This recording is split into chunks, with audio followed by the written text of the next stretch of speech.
સારીઓ આપણે તો આપવાનો અને આપનારા આપે છે એટલે ખૂટતું નથી, તો આપણે વચ્ચે શા માટે આવું કરવાનું? આવા શબ્દો બોલીએ તો કર્મનો બંધ થાય છે. આ અજ્ઞાન અવસ્થાની અંદર કર્મ કેવા બંધાઈ જાય? એક રાજા હતો, એને ડાંગસારા ખોલી.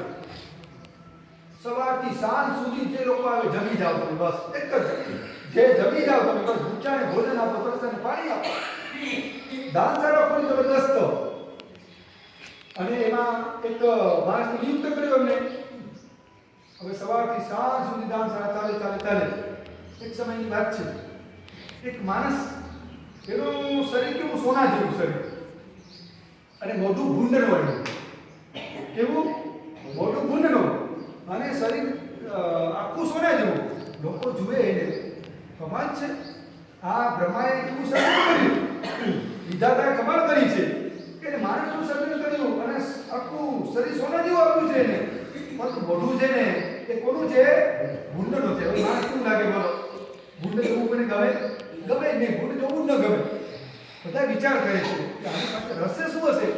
એટલે કોઈ કેવળ જ્ઞાની આવ્યા, એમને પૂછ્યું કે ભાઈ ભગવાન તમે બતાવો કે આ માણસે પૂર્વ જન્મને એવું કયું કર્મ બાંધ્યું છે કે નીચેનું બધું શરીર સોના જેવું આમ ચમકે છે, આનું મોઢું આવું ભૂંડ જેવું કેમ બન્યું છે એને?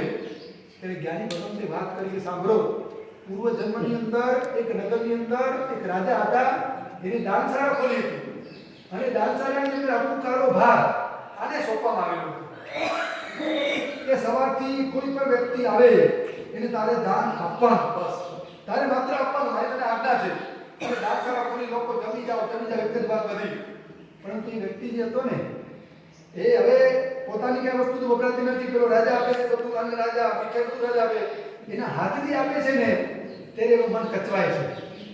અને જે વ્યક્તિઓ આવે છે ને, એનો શું કરે છે? તિરસ્કાર કરે કે તમને કાંઈ ભાન છે કે નહીં? એક વાર એટલે બીજી વાર આવો છો જમવા, ખબર નહીં તો પાછા બીજી વાર આવો છો, વસ્તુ આપે, પણ હેમરાજભાઈ શું કરે? એનું તિરસ્કાર, એનું અપમાન કરે, મોઢાની રેખા બદલાવી દે, અંદરથી દાંત ઘિરિયા કરે કે આવા લોકો આમને આવે લઈ જાય છે.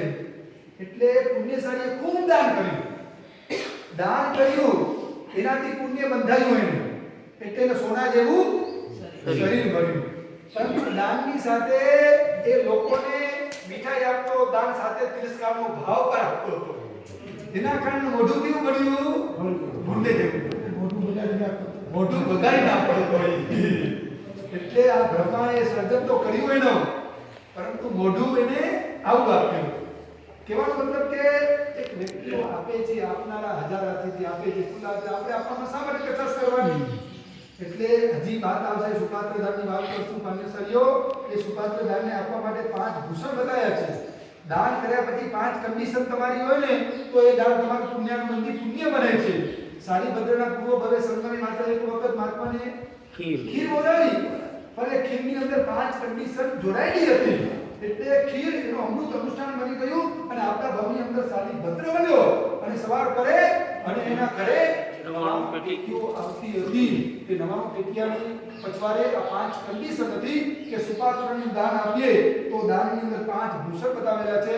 સમય થઈ ગયો છે પુણ્યશાળીઓ, આવતીકાલે પણ આપણે વિચારશું. તો તમારે હવે અહીંથી વિહાર કરવાનું છે. 7 દિવસ થઈ ગયા.